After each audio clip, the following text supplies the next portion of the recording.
wa imma dukhulul jannah wa imma dukhulun nar.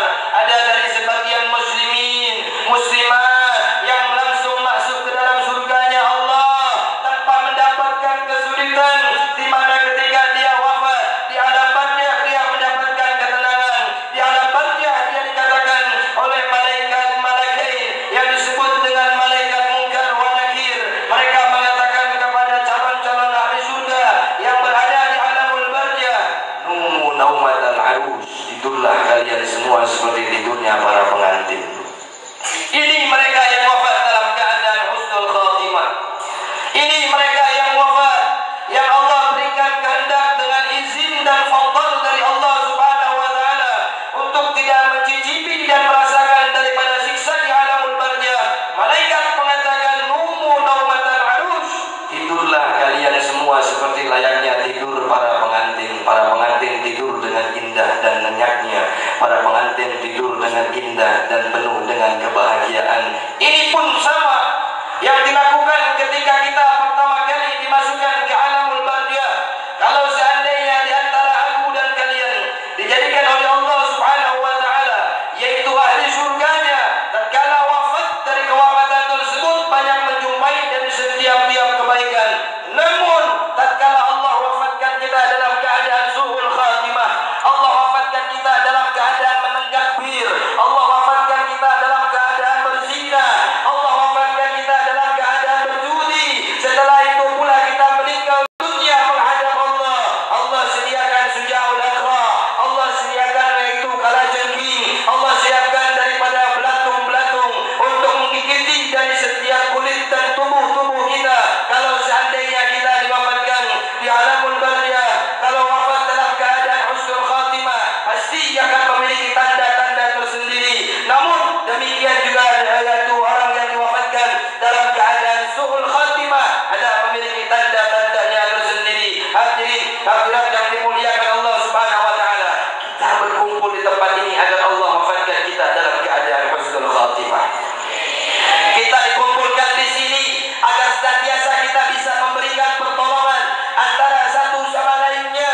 Bahwasannya di mana dikatakan dalam ayat Al-Qur'an, al-yauma al-akhillau yauma idzin yasubbu ba'duhum ba'dha.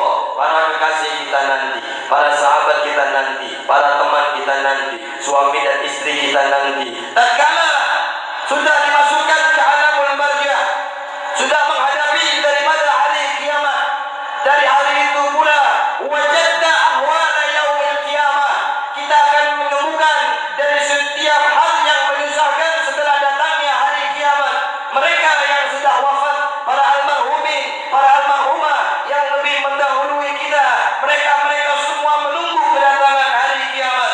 Maka mereka yang wafat dalam keadaan husnul khatimah, dari mula mereka wafat sampai nanti dibangkitkan setelah hari kiamat, ada yang ngerasa baru dikuburin 1 minggu, ada yang ngerasa baru dikuburin 1 bulan, ada yang ngerasa baru dikuburin 1 tahun, bahkan ada yang merasa baru dikuburin 1 hari 1 malam. Perasaan saya baru dikuburkan, loh saya langsung dibangkitkan kembali dan saya sudah melewati hari kiamat. Bahkan ada yang merasakan lebih daripada itu ketika dia merasakan di mana saya baru saja wafat kok saya langsung dibangkitkan kembali, padahal meninggalnya sudah ribuan tahun, sudah ratusan ribu tahun. Ini mereka orang-orang yang wafat dalam keadaan husnul khatimah. Namun mereka yang wafat dalam keadaan suhul khatimah, mereka akan merasakan walaupun hanya 1 bulan saja akan bertemu dengan hari kiamat, walaupun hanya 1 tahun saja akan berjumpa dengan hari kiamat. Rasa ratusan tahun, ratusan ribu tahun mereka di alamul barzakh, sulitnya, susahnya, segala macam yang di dalam pikirannya dan dirasakannya, siksa yang telah disediakan oleh Allah Subhanahu wa taala. Ketahuilah anna fil kubur na'imun wa azabun. Ketahuilah bahwa dalam kubur tersebut terdapat nikmat-nikmat Allah, terdapat dari segala siksa-siksa Allah. Tergantung dari setiap amal perbuatan manusia tersebut ketika dia berada di alam dunia. Maka ketika di alam dunia ini manfaatkan untuk mengamalkan dari sesuatu hal yang baik, untuk sesuatu hal yang sifatnya ibadah, untuk sesuatu hal yang sifatnya menjalankan ketaatan yang dapat mendatangkan kebahagiaan dari setiap hamba-hamba Allah Subhanahu wa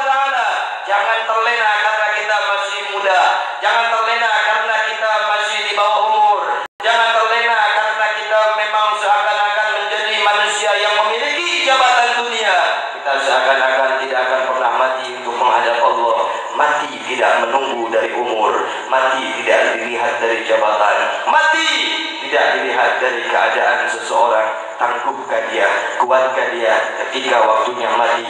Idza ja'al maut indakum, ketika akan datang kepada kalian yang namanya kematian, tidak ada yang dapat mengakhirkan dari kematian, tidak ada yang dapat mengawalkan dari kematian. Walau seseorang tersebut wafat disebabkan dibunuh, walau seseorang tersebut diwafatkan dalam keadaan bunuh diri, walau seseorang tersebut wafat dalam terkena penyakit wabah corona, maka ketika di mana sudah tentu ada tulisannya, ajal tidak akan pernah tertukar, di mana Allah Subhanahu wa taala memiliki daripada syajarah tersebut digodong ataupun di daun-daun syajarah, di daun-daun pepohonan tersebut itu banyak miliaran, ratusan ribu, miliar lebih atau triliunan yang telah Allah sediakan, dan di daun-daun tersebut tertulis nama-nama kita di antara hamba-hamba Allah Subhanahu wa taala. Jadi nggak usah takut dengan virus corona. Yang mendatangkan kematian Allah, yang menghidupkan Allah, yang memberikan rezeki, yang memberikan penyakit, yang menyehatkan, semua atas dasar kehendak Allah. Hadirin hadirat yang dimuliakan oleh Allah, kullu syai'in biqadarillah, segala sesuatu terjadi atas dasar takdir Allah, wala syai'a illa biqadarillah, dan tidak ada segala sesuatu yang terjadi melainkan takdir dari Allah Subhanahu wa taala. Maka untuk itu hayatilah mumpung kita berada di dunia ini. Dunia ini disebut dengan darul jaza, tempat di mana darul amal, tempat di mana kita yaitu beramal untuk mengumpulkan, menampung sesuatu hal, menabung daripada setiap hal-hal kebaikan, hal-hal ketaatan, hal-hal ketakwaan, hal-hal keimanan kita kepada Allah Subhanahu wa taala.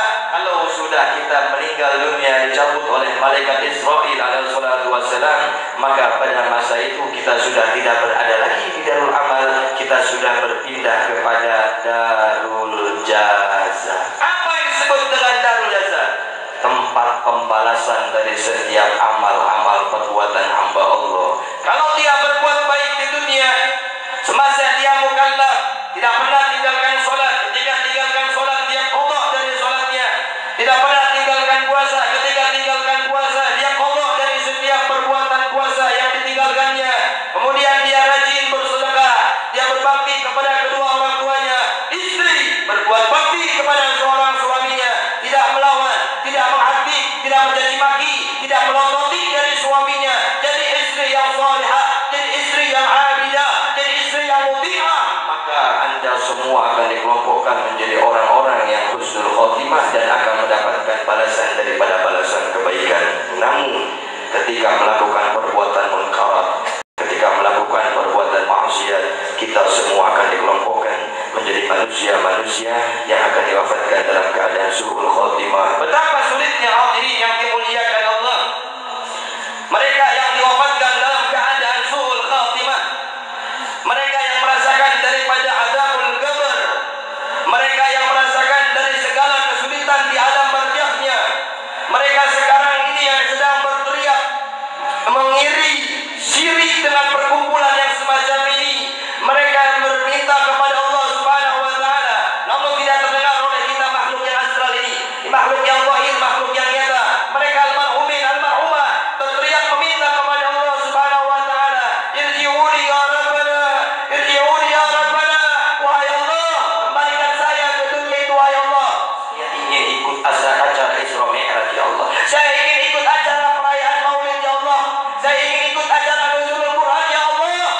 Itu permintaan mereka, para amwat yang sudah meninggal dan diwafatkan dalam keadaan su'ul khotimah. Mudah-mudahan para almarhumin kita, para almarhumah kita semuanya Allah wafatkan dalam keadaan Allah ampunkan dosa-dosa mereka, Allah maafkan kesalahan mereka, amin ya rabbal alamin.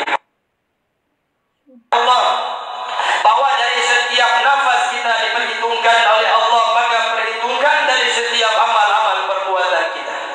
An-Nabi sallallahu alaihi wasallam telah menyampaikan dalam hadisnya, hasibu anfusakum qabla an tuhasabu, silahkan hisab diri kalian sendiri masing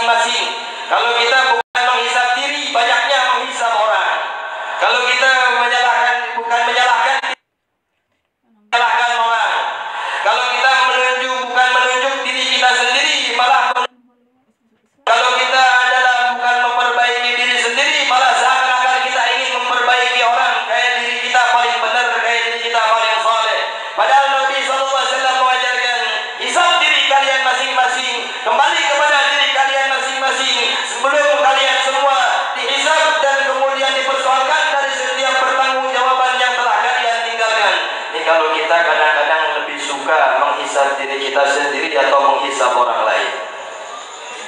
Menghisab diri kita sendiri atau orang lain? Menyalahkan diri kita sendiri atau menyalahkan orang lain? Kita seperti itu keadaannya hadirin. Banyak ini jari jemari menunjuk kepada mereka muslimin muslimat, seakan-akan dirinya paling benar, paling baik, paling ibadah, paling soleh, dan menyalah-nyalahkan mereka semua yang di depan kita yang seakan-akan melakukan kemaksiatan. Dengan orang maksiat bukan ditunjuk matanya, bukan ditempeleng pipinya, bukan dipukul tubuhnya, rangkul mereka, bawa mereka, ajak mereka untuk menuju Allah Subhanahu wa taala. Mereka-mereka yang sedang bermaksiat kepada Allah adalah mereka-mereka yang sedang dilalaikan oleh Allah Subhanahu wa taala. Hadirin yang dimuliakan Allah, hasibu anfusakum qabla an tuhasabu. Ini adalah poin penting kita semua untuk menghisab, menintrospeksi diri, bukan hanya untuk mengarah nyalahkan orang lain, bukan hanya untuk menghardik orang lain. Ketika di mana seorang suami yang selalu menyalahkan istrinya, seorang istri yang selalu menyalahkan suaminya, seorang ayah dan bunda yang selalu menyalahkan anaknya, anak yang selalu berani menyalahkan dari kedua orang tuanya. Ini adalah manusia-manusia yang tidak menghisab, memperhitungkan dirinya, padahal adalah seorang hasib, seorang zat yang selalu memperhitungkan dari setiap apa saja yang dilakukan oleh kita. Yang paling berhak hanyalah Allah, yang berhak menghukumi Allah, yang berhak menyalahkan Allah. Manusia hanya memiliki takaran secara zahirnya saja. Al-Imam Al-Arif Billah Al-Habib Abdurrahman bin Muhammad Al-Habasyi pernah menyampaikan kepada kita, menyikapi manusia-manusia di akhir zaman ini yang penuh dengan kehancuran, maka kita taburi mereka dengan kelembutan, dengan akhlak yang diajarkan oleh baginda Nabi kita Muhammad. Kalau pemuda-pemuda jalanan yang terbengkalai kita kasarin, malah bakal lebih kasar dari kita.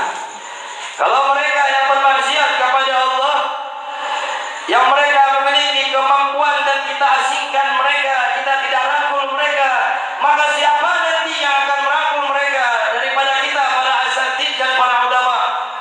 Mereka butuh dirangkul, butuh diajak, butuh diarahkan, butuh untuk senantiasa diberikan kelembutan, diberikan kasih sayang.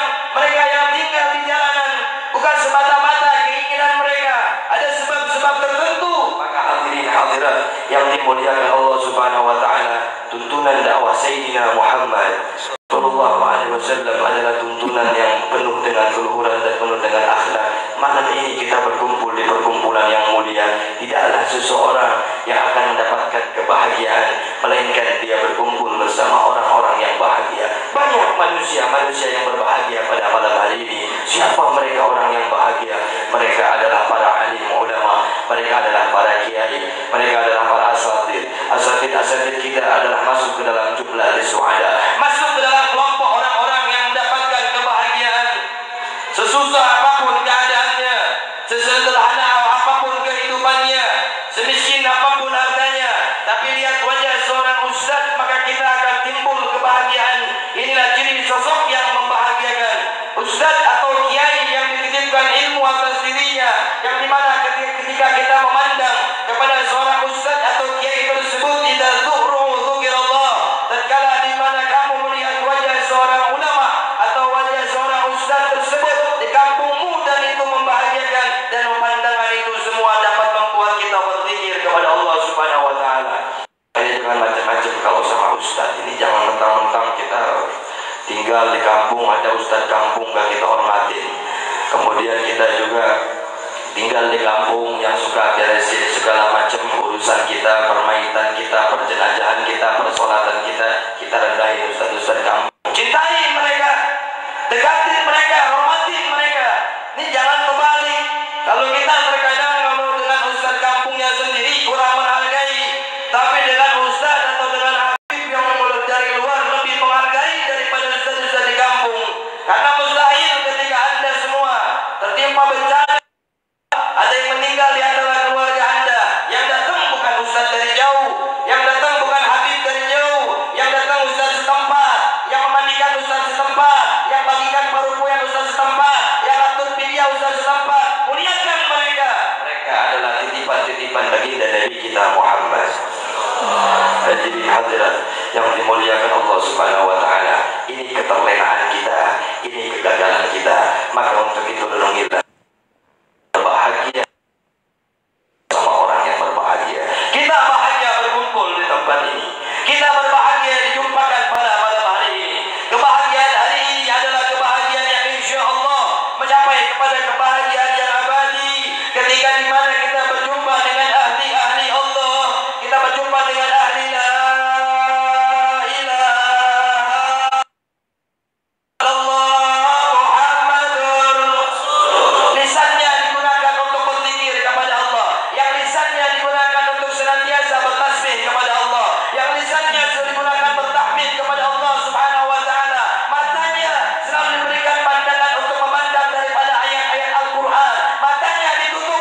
Al-Ikhlas dikatakan bahwasannya qul huwallahu ahad alladzi lam yalid wa lam yulad wa lam yakul lahu kufuwan ahad. Allah itu enggak punya ahli. Yang disebut dengan ahli Allah bukan berarti putra-putrinya Allah. Yang disebut ahlinya Allah adalah mereka yang dekat dengan Allah. Allah dekat dengan dirinya. Allah sampaikan dalam hadis qudsi, ahlul dzikr ahlul mujalasati. Mereka ahlul dzikir, yakni para ulama. Mereka adalah orang yang selalu dekat denganku dan aku dekat dengan mereka. Maka ketika kita mendekat kepada Allah Subhanahu wa taala satu hasta, Allah akan mendekat kepada kita satu jengkal. Ketika kita mendekat kepada Allah satu jengkal, Allah akan lebih mendekat, lebih dekat daripada urat leher yang berada di dagu kita. Ketika kita mendekat kepada Allah surat leher, maka Allah akan selalu bersama kita ketika di mana Allah selalu berada dalam hati dan jiwa kita. Makanya sehebat apapun masalahnya, ketika di mana seorang ustaz tersebut, seorang kiai dalam hatinya ada Allah, karena dalam hatinya ada la ilaha illallah, karena dalam hatinya ada tasbih, ada tahmid, maka tetap sesulit apapun masalahnya, dia akan tetap saja merasakan ketenangan, dan ketenangan itu datang secara hakiki, datang secara hakikat, tidak diberikan keluar daripada jiwa dan hatinya demi untuk membahagiakan jiwanya. Pantas ketika kita mandang wajah mereka, para ustaz, para kiai, timbul rasa haibah, timbul dalam hati untuk mengucap kalimat la ilaha illallah atau kalimat subhanallah. Hadirin hadirat yang dimuliakan Allah Subhanahu wa taala, malam ini malam penuh dengan kebahagiaan. Malam ini malam di mana turun rahmat Allah. Malam ini malam di mana kita semua membahagiakan dari hati baginda Nabi kita Muhammad. Malam ini adalah malam dari setiap saat kita semua membuat kecewa terhadap para almarhumin almarhumah, mereka yang wafat, yang sudah meninggalkan kita terlebih dahulu, ayah dan bunda kita, kakek dan nenek kita, yang mereka semua menyaksikan. Allah izinkan atas mereka menyaksikan dari setiap perbuatan baik dan buruk yang kita lakukan. Dan kalau kita berbuat baik, maka ketika itu pula perbuatan baik tersebut akan Allah hadiahkan kepada mereka para almarhumin almarhumah. Namun ketika kita berbuat buruk, berbuat jahat, berbuat maksiat, berbuat kemungkaran, maka ketika itu akan dihadiahkan pula kepada para almarhumin almarhumah. Pebakun, mereka semua akan bersedih. Kenapa demikian? Al-Imam Ghazali alaihi rahmatullah pernah menyampaikan kepada kita bahwa apa kata Imam Ghazali, kullu arwahi di antara mereka mu'attaqut alliqatun ila azalida, mereka semua akan selalu terhubung koneksinya dengan kita semua para ahlul bait. Makanya kan ada syairnya, saben malam Jumat ahli kubur balik nang koma.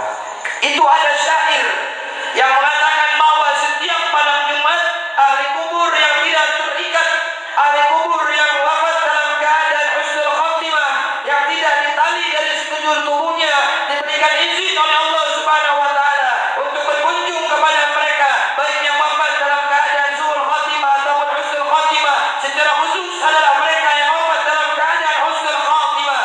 Mereka diberikan izin untuk ke rumah kita, namun kita tak melihatnya. Ibu yang suaminya sudah meninggal, wafat dalam keadaan husnul khatimah. Tiap malam Jumat itu suaminya yang sudah meninggal datang ke rumah ibu, kunjungi rumah ibu. Untuk apa? Untuk melihat perbuatan ahli baitnya, apa yang dilakukannya, maksiatkah, taatkah, baktikah, melanggarkah, munkarotkah, atau segala macam perbuatannya diberikan lihat oleh Allah Subhanahu wa taala. Termasuk anak-anaknya diberikan lihat oleh Allah Subhanahu wa taala. Mereka para almarhumin almarhumah, ketika setiap malam Jumat ada yang tersenyum dan ada yang menangis. Kenapa tersenyum? Melihat ahli bait seluruhnya melakukan perbuatan-perbuatan yaitu ketaatan kepada Allah, kebaktian kepada Allah Subhanahu wa taala, dan kuburannya dihias oleh taman-taman surga daripada surganya Allah Subhanahu wa taala. Diberikan saripati makanan surga, diberikan saripati minuman surga. Ketika kita ahlul bait yang melakukan perbuatan yaitu ketaatan dan kebaktian kepada Allah Subhanahu wa taala, ketika melakukan kemaksiatan, bukan bunga dari surga, bukan saripati saripati makanan dari surga, bukan saripati minuman dari surga, melainkan segala sesuatu yang dikirimkan adalah dari neraka Jahannam yang akan dikirimkan ke alamul barzakh. Ini yang harus diingat oleh setiap kita muslimin muslimat, bahwa kita tidak lahir ke dunia ini dari batu. Kita bukan lahir dari pantat hewan. Kita bukan lahir dari pohonan. Kita bukan lahir dari benda-benda yang lain. Kita lahir daripada rahim seorang ibu, dan itu hubungannya kental dengan kita. Kita lahir dari seorang diurisi oleh seorang ayah, dan itu hubungannya kental di antara kita. Setiap ayah dan bunda kita menyaksikan dari setiap perbuatan kita. Allah Subhanahu wa taala berikan izin kepada mereka. Namun beruntung mereka yang berkumpul di tempat ini, beruntung mereka yang membantu acara ini, beruntung mereka yang ridha dengan acara ini, beruntung mereka yang mendukung acara ini, karena para almarhumin almarhumah juga merasakan keberuntungan seperti mana Anda dikelompokkan menjadi orang-orang yang beruntung, insya. Maka renungilah dari setiap ayat-ayat Allah. Kita ketika membaca dari setiap ayat Allah selalu diujungi la'allakum tatafakkarun. Inilah orang-orang yang beruntung. Siapa yang beruntung? Mereka yang berpikir terhadap apa saja yang telah ditentukan oleh Allah Subhanahu wa taala. Maka ketika itu hadirin hadirat yang dimuliakan Allah Subhanahu wa taala, Rasulullah sallallahu alaihi wasallam yang selalu mengajarkan kepada kita tentang hal-hal yang sifatnya kebaikan. Tidak ada sesuatu kebaikan melainkan kebaikan tersebut berasal daripada baginda Nabi Muhammad. Tidak ada satu hal ketaatan pun melainkan ketaatan tersebut adalah terjadi yang dilakukan pertama kali oleh Sayyidina Muhammad, Rasul yang menjadikan kita menjadi orang baik, Rasul sallallahu alaihi wasallam yang tak inginkan kita untuk disentuh dari api nerakanya Allah, untuk dapat mencicipi daripada surganya Allah, untuk tidak merasakan kesulitan di alamul barzakh. Ini siapa yang berdoa kepada Allah? Nabi Muhammad yang setiap saat berdoa kepada Allah, Nabi Muhammad yang setiap saat bersujud kepada Allah, Nabi Muhammad yang setiap saat meminta kepada Allah Subhanahu wa taala sambil meneteskan air matanya. Hadirin yang dimuliakan Allah, ini kalau tahu nih Rasulullah sallallahu alaihi wasallam itu setiap malam, bahkan wafi riwayah setiap saat mengangkat kedua tangannya untuk mendoakan. Kemudian ada di alam barzakh. Setelah alamul barzakh menunggu sampai yaumil kiamat. Dari hari kiamat kita akan menuju kepada alamul ba'athi, hari tangi kubur, hari dibangkitkan seluruh manusia-manusia, hamba-hamba Allah yang akan diperhitungkan dari setiap amal-amalnya. Yang mukallaf bukan mereka-mereka yang gila ataupun majani. Mereka setelah di hari kebangkitan tersebut di antara kita. Maka pada masa itu Rasul sallallahu alaihi wasallam dari mulai beliau wafat, bahkan ketika beliau sebelum wafat, beliau selalu mendoakan umatnya. Pada saat sakaratul maut pun beliau sampai rela mengganti dari doanya. Ketika awal Rasul meminta diringankan dari cabut nyawa atau sakaratul mautnya, karena seakan-akan Nabi merasakan kesakitan di dalam sakaratul maut, namun dirubah oleh Rasul sallallahu alaihi wasallam menjadi doa yang sangat luar biasa. Timpahkan semua sakaratul maut ini untuk diriku, namun jangan timpahkan kesakitan sakaratul maut ini untuk umatku. Ini bukti adalah kecintaan baginda Nabi Muhammad. Ini bukti cinta Rasulullah atas kita. Ini bukti cinta Nabi Muhammad atas umatnya.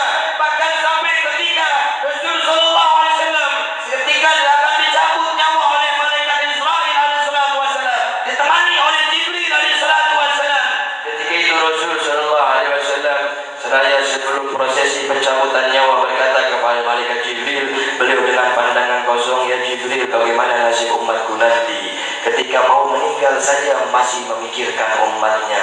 Kita kalau mau meninggal boro-boro mau memikirkan suami kita, misalkan istri yang mau mati, ataupun seorang istri yang mau meninggal menghadap Allah, boro-boro terpikirkan seorang suami, ayah dan bunda, boro-boro terpikirkan soal anak dan keluarganya atau tetangga-tetangganya.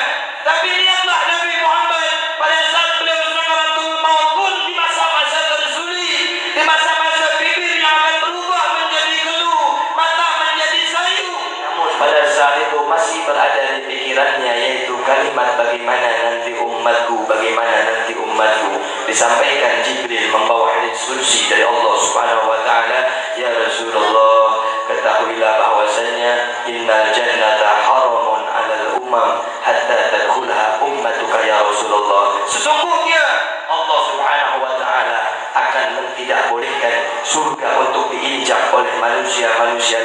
manusia pengikut nabi-nabi yang lain, melainkan di dalamnya sudah masuk umat engkau wahai Muhammad Rasul sallallahu alaihi wasallam. Betapa hebatnya baginda Nabi, betapa agungnya baginda Nabi, sampai-sampai setiap di mana beliau lapas dan lapasnya sudah mulai tersengal-sengal sebelum mendapat jawaban demikian dari Allah, Nabi tetap tersengal-sengal dalam pikirannya yang ada di pikiran Nabi kita sebagai umat Rasul. Terkala beliau wafat pun di Uhud dalam hadis sahih menyampaikan bahwa Rasul bersujud begitu lamanya meminta kepada Allah Subhanahu wa taala agar mereka umat-umatnya tidak mencicipi daripada pahit dan panasnya api neraka. Bahkan kita semua ini adalah orang yang ditolong oleh baginda Nabi. Kita ini orang yang mengharapkan syafaat baginda Nabi. Kita ini adalah orang yang menunggu pertolongan lain, melainkan syafaat tersebut hanya diberikan oleh baginda Nabi kita Muhammad. Rasul sallallahu alaihi wasallam yang bersujud kepada Allah begitu lamanya sampai Allah mengatakan, ya Muhammad irfa' ra'sak, wahai Muhammad Rasulullah, angkat kepalamu, wasal turba, dan mintalah apa saja yang kau minta pasti akan dijawab. Wasfa'tu syafa', karena Nabi meminta kepada Allah, ya Allah, saya tidak akan minta apa-apa setelah saya angkat kepala saya bersujud berlama-lama. Engkau maha tahu dengan apa yang aku inginkan. Apa yang kau inginkan Rasulullah, kata Allah Subhanahu wa taala. Dijawab oleh baginda Nabi, wahai Allah Subhanahu wa taala, aku hanya ingin diberikan izin agar senantiasa aku bisa memberikan pertolongan kepada umat-umatku. Bayangkan hadirin yang dimuliakan Allah, selalu kalimat umat, selalu kalimat umat, umat yang dijawab oleh Nabi.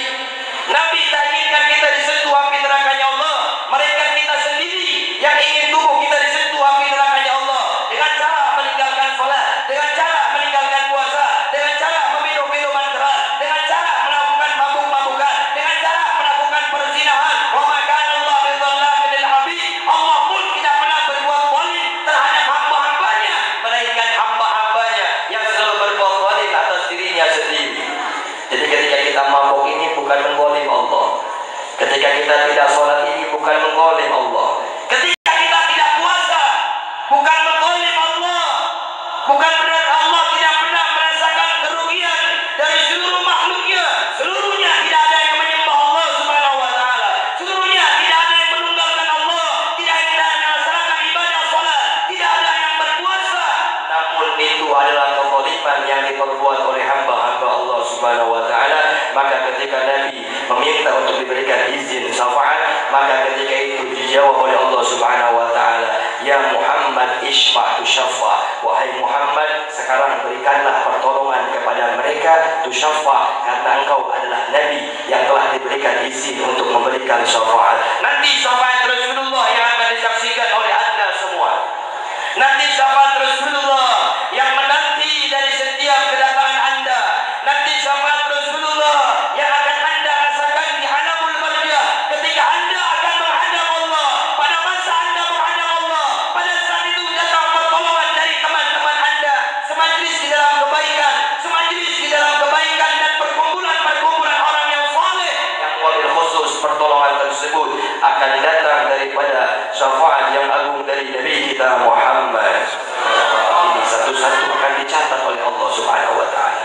Ini satu-satu juga akan dicatat oleh Allah Subhanahu wa taala. Diperhatikan oleh Allah, dilihat oleh Allah, dicatat oleh Allah, dibahagiakan oleh Allah, diagungkan oleh Allah, dikumpulkan oleh Allah, diberikan cinta oleh Allah. Demikian hadirin hadirat yang dimuliakan Allah Subhanahu wa taala.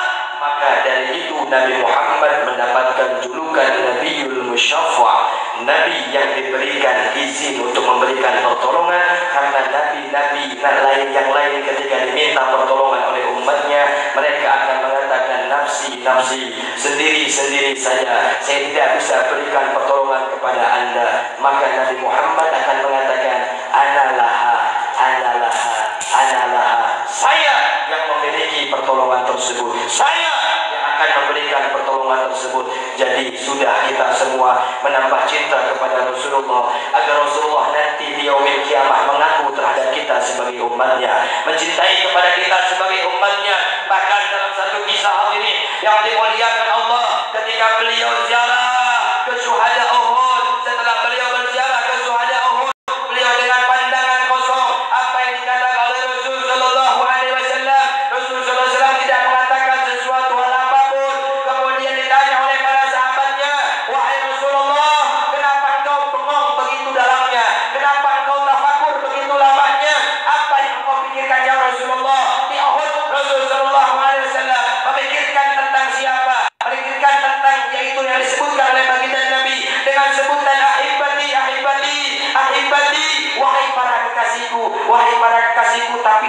pandangannya kosong, bukan memandang kepada para kuburan syuhada Uhud. Sahabat bertanya, ya Rasulullah, apa yang sedang kau lihat? Kau melihat memandang ke depan, kau bukan melihat kepada mereka yang berada di alamul barzakh. Dan kau mengatakan kalimat ahibati ya Rasulullah. Mada ta'ni ya Rasulullah? Apa yang kau maksud wahai Rasulullah? Apa isyarat daripada ucapan wahai Rasulullah? Lantas siapa yang kau sebutkan itu ahibati, wahai para kekasihku, wahai para kekasihku? Siapa itu ahibman wa man ahibatuka ya Rasulullah? Siapa mereka yang disebut para kekasihmu wahai Rasulullah? Alasna ahibataka ya Rasulullah? Apakah kami ini bukan kekasihmu wahai Rasulullah? Dijawab sama Nabi Muhammad, Anda semua ini adalah bukan kekasihku. Antum ashabi, kata Nabi. Kalian semua ini adalah sahabatku. Yu'minuna bi wa yarawni. Kalian memandangku, kalian melihatku, kalian beriman kepadaku, kalian berjihad bersama diriku, kalian bersama-sama diriku dari setiap saatnya, melihat bagian depan dan melihat bagian belakangku. Kemudian sahabat bertanya lagi kepada Rasulullah, wa man ahibbatuka ya Rasulullah? Lantas kemudian siapa itu yang kau sebutkan para kekasihmu itu ya Rasulullah? Dijawab oleh baginda Nabi, ahibbati alladzina ya'tuna min ba'di yu'minuna wa yuhibbuna bi wa lam yarawni. Ini yang disebutkan oleh baginda Nabi. Kekasihku itu yang aku sebutkan, kekasihku itu yang aku maksud adalah mereka yang datang setelah aku, setelah kalian. Mereka tidak melihatku tapi mencintaiku. Mereka tidak melihatku tapi beriman kepadaku. Dan mereka berjuang demi untuk memperjuangkan syiar dakwahku. Mereka adalah umat-umat akhir zaman. Kita semua disebutkan, kita semua didoakan oleh baginda Nabi kita Muhammad.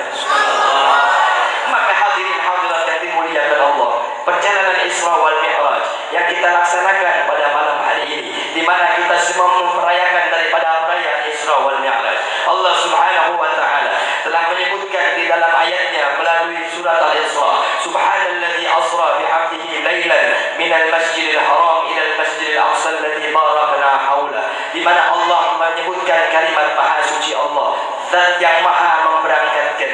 Rasul sallallahu alaihi wasallam bi'abdi, Allah menyebutkan kalimat bi'abdi, kalimat dengan sebutan hamba, karena hamba ini lebih spesial daripada ucapan-ucapan yang lain. Karena Rasul disebut hamba Allah oleh Allah sendiri. Berbeda dengan kita, kalau kita menyebut hamba terhadap Allah, kita sendiri yang merasa hamba Allah. Allah belum tentu merasa daripada kita adalah hambanya Allah. Bisa jadi kita abdul dunia, bisa jadi kita abdul hurma, bisa jadi kita abdul sauza, bisa jadi kita abdul presiden, bisa jadi kita abdul negara, bisa jadi kita abdul Cina, bisa jadi kita abdul yang lain. Tapi Nabi Muhammad disebut spesial oleh Allah dengan kalimat bi'abdihi lailan. Nabi Muhammad itu diaku penghambaannya terhadap Allah. Kalau kita itu mengaku hamba Allah, Allah belum tentu menganggap kita sebagai hambanya. Maka banyak istilah-istilah hamba terhadap kita. Ada hambanya presiden, ada hambanya Cina, ada hambanya kantor, ada hambanya perusahaan, ada hambanya pabrik, hamba juga. Bahkan hamba-hamba tersebut lebih takut daripada atasannya ketimbang dia takut kepada Allah Subhanahu wa taala. Inilah hadirin yang dimuliakan Allah. Ini realita, tapi Nabi Muhammad disebut dengan kalimat bi'abdihi. Allah Mahfud sendiri yang menyebut Rasul sallallahu alaihi wasallam sebagai abid, hamba Allah Subhanahu wa taala. Lailan minal masjidil haram, dilaksanakan pada setengah malam. Lailan ini kenapa dikatakan lailan? Bukan Allah mengatakan lailatan, maknanya adalah ba'dal lail atau nisfal lail. Bahkan wafir riwayat mengatakan bahwasanya makna lailan ini seperempat saja dari malam, tidak bermalam-malam, bahkan sejam pun tidak sampai dalam kitab Syarah Aqidatul Awam yang disebut dengan kitab Nurul Ulam karya daripada Syekh Muhammad Nawawi Ibnu Al-Albani. Ini yang diceritakan Allah memberangkatkan Rasul dari mana? Dari Masjidil Haram untuk menuju Masjidil Aqsa, kemudian menggunakan buruk yang dipilih oleh baginda Nabi adalah buruk yang merasa diri, adalah buruk yang merasa hina, adalah buruk yang merasa rendah, adalah buruk yang meneteskan air matanya, adalah buruk yang memiliki cinta kepada Rasul sallallahu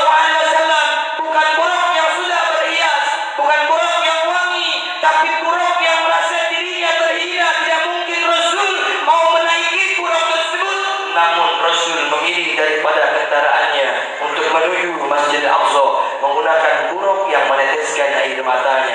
Maka kalau kita mau jadi hamba pilihan Allah, banyak-banyaklah tetesin air mata, banyak-banyaklah sujud kepada Allah, banyak-banyaklah mengingat nama Allah, banyak-banyaklah berselawat kepada Nabi Muhammad SAW. Karena buruk pun yang dipilih oleh Sayyidina Nabi adalah buruk yang meneteskan air mata, merasa dirinya hina, merasa dirinya rendah. Tapi kalau hamba Allah merasa dirinya angkuh, merasa dirinya hebat, merasa dirinya kaya, merasa dirinya punya jabatan, merasa dirinya punya kemampuan, merasa dirinya punya pangkat, Allah akan cepat menenggelamkan orang tersebut. Karena Allah mencintai mereka orang yang rendah hati, seperti mana Nabi pun mencintai buruk yang rendah hati. Man tawaddu'a rafa'ahu Allah, wa man takabbara wada'ahu Allah. Semakin bertawadhu seseorang, semakin rendah hati seseorang, maka di mana seseorang tersebut pangkatnya akan makin diangkat oleh Allah Subhanahu wa taala. Namun kalau dia memiliki sifat kesombongan, sifat keangkuhan atas kekayaannya, atas kepangkatannya, atas keilmuannya, atas kekiaiannya, atas keustadanannya, atas pangkatnya, atas nasabnya, maka ketakaburan dan kesombongannya wada'ahullah akan semakin direndahkan dan dijatuhkan daripada pangkatnya oleh Allah Subhanahu wa taala. Karena al-mutakabbir, ya sifat yang sombong tersebut, sifat yang angkuh hanya harus dimiliki oleh Allah Subhanahu wa taala. Nabi memilih buruk yang rendah hati. Berangkatlah Nabi sallallahu alaihi wasallam dari Masjidil Haram sampai Masjidil Aqsa. Di Masjidil Aqsa beliau disuruh mengimami para anbiya, para mursalin, para malaikat pengabar Nabi dan arwah salihin. Setelah di Masjidil Aqsa, Rasul sallallahu alaihi wasallam diberangkatkan oleh Allah Subhanahu wa taala melalui kendaraannya bersama Jibril sallallahu alaihi wasallam. Wan najmi idza hawa ma dhalla sahibukum wa ma ghawa. Bahwa yang disampaikan dalam surat An-Najm, Allah berfirman, demi cahaya bintang Najm, bintang yang cahaya bergemilang yang sangat indahnya luar biasa. Ma dhalla sahibukum wa ma ghawa. Tidaklah di antara sahabat kamu ini yang bernama Muhammad melakukan kesesatan atau berbicara meracau. Karena perkara Isra wal Mi'raj ini kalau ngandelin otak dengkul kayak kita ini nggak nyampe.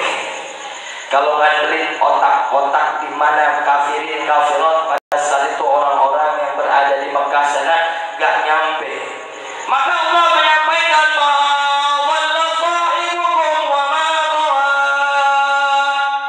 tidaklah berbuat kesesatan dan berbicara meracau sahabat kamu itu Muhammad.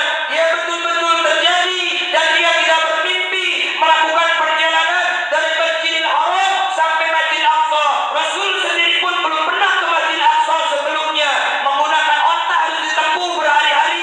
Rasul belum pernah singgah ke sana. Namun Rasul menceritakan perjalanan Isra wal Mi'rajnya dengan detailnya. Diceritakan oleh baginda Nabi. Pintu di Masjidil Aqsa ada sekian banyaknya. Loteng di Masjidil Aqsa sekian banyaknya. Kayunya di Masjidil Aqsa menggunakan kayu apa? Karpetnya di Masjidil Aqsa menggunakan karpet seperti apa? Diceritakan secara detail oleh baginda Nabi Muhammad SAW. Maka perkara Isra wal Mi'raj itu adalah membutuhkan dua kemungkinan. Satu, akalnya yang diimankan, atau satu akal yang diimankan dan kemudian hatinya yang diimankan. Kalau tidak iman terhadap perkara Isra Mi'raj, maka ketika itu pula orang tersebut akan menjadi orang yang merugi dunia dan hingga akhirat. Dari Masjidil Aqsa, Rasul sallallahu alaihi wasallam pada akhirnya melakukan perjalanan menggunakan buruk ditemani oleh Jibril alaihi salatu wasallam. Allamahu syadidul quwa dzu mirratin fastawa. Di mana Rasul ditemani malaikat Jibril melalui beberapa banyak hal.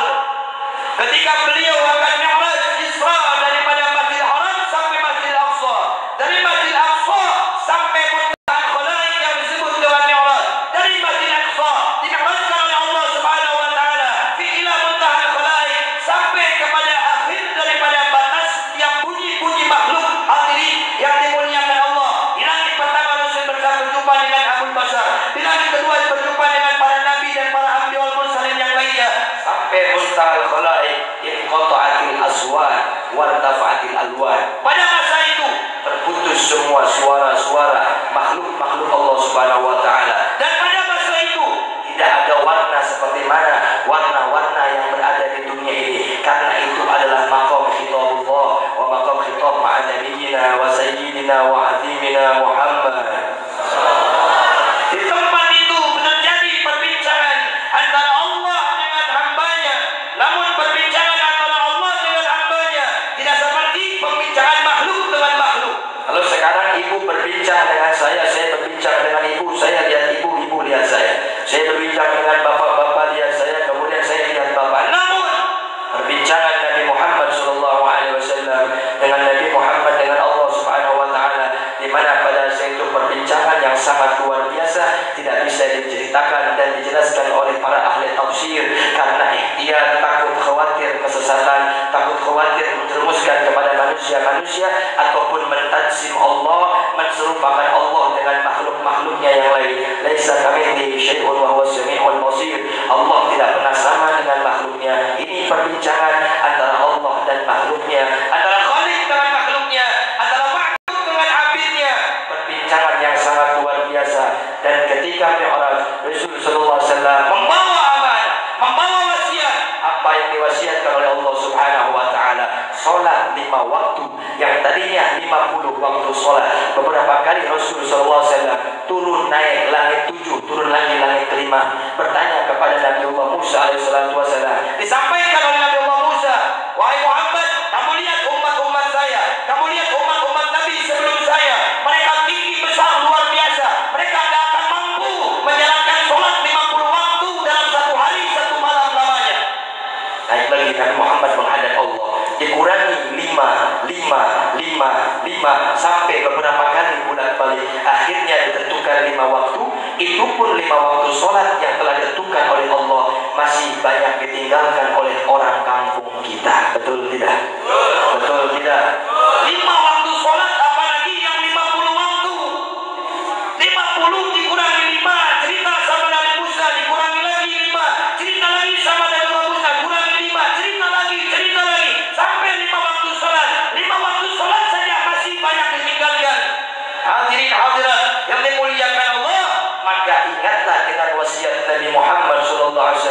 Pertama, Rasul sebelum wafat berwasiat kepada kita semua, yaitu di mana siapa yang diwasiatkan sama Nabi, yang diucapkan sama Nabi pada saat sakaratul maut adalah kalimat ummati, umatku, kata Rasulullah SAW. Umatku, kata Rasulullah SAW 3 kali diucapkan dengan bibirnya yang seduh, dengan bibirnya yang bergerak dan tidak mengeluarkan suaranya, yang diperdengarkan oleh Sayyidina Ali radhiyallahu anhu. Kemudian bibirnya bergerak lagi yang kedua. Apa yang diwasiatkan oleh Nabi yang kedua? Wasiat oleh Nabi yang kedua adalah an-nisa, ittaqun nisa. Maksud an-nisa, ittaqun nisa apa? Arti ittaqun nisa bukan berarti harus takut dengan perempuan. Ini kan kadang-kadang mengenai, karena kita orang-orang takwa semua takut sama istri tua, jadi pada akhirnya kata Rasul juga an-nisa harus takut dengan perempuan. Makna ittaqun nisa, hati-hati dengan perempuan. Kalau kita hormati mereka, kalau kita jaga mereka, mereka akan menghormati dan menjaga kita.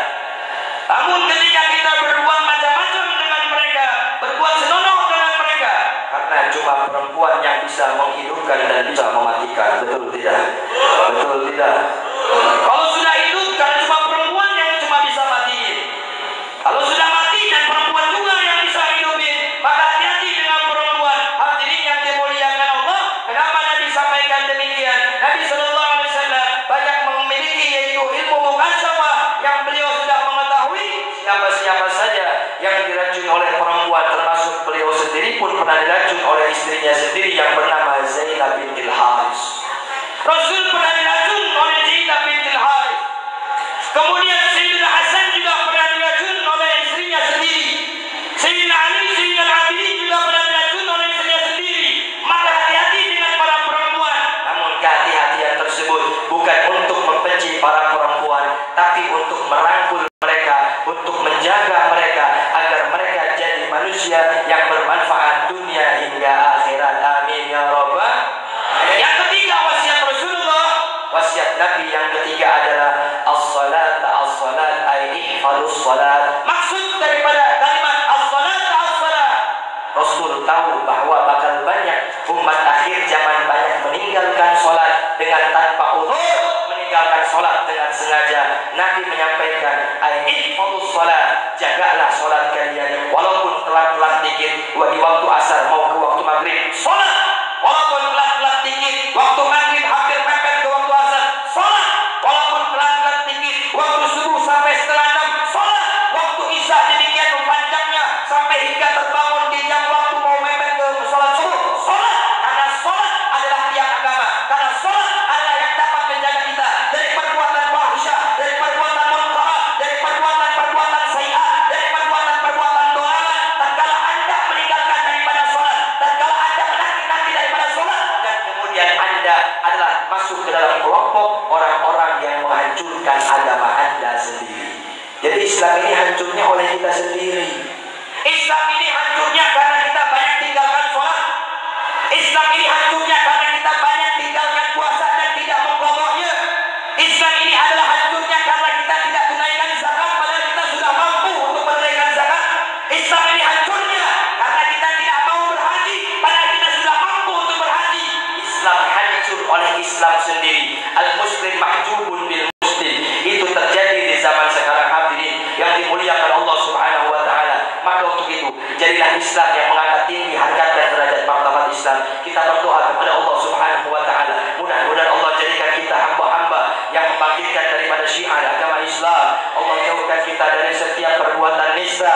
Allah jauhkan kita dari setiap perbuatan maksiat. Ya Arhamar Rahimin wa ya Qawiyyu ya Matin ya Alim Sultan ya Qadim al-Ihsan ya Daiman Ni'am ya Basit Rizq ya Kasir al-Khairat ya Wasi' al-Atha ya Dafi al-Bala ya Sami' al-Du'a ya Hadir laysa biqa'id ya Hujudan inda syada'id ya Khafi al-Qub ya Latif al-Sunuh ya Alim la ya'jal Ibti hajati wa hajata man atba'a wa man ahtara wa man ahsana wa man ajlasa wa man habba ilayna birahmatika ya Arhamar Rahimin ya Arhamar Rahimin ya Arhamar Rahimin ya Arhamar Rahimin.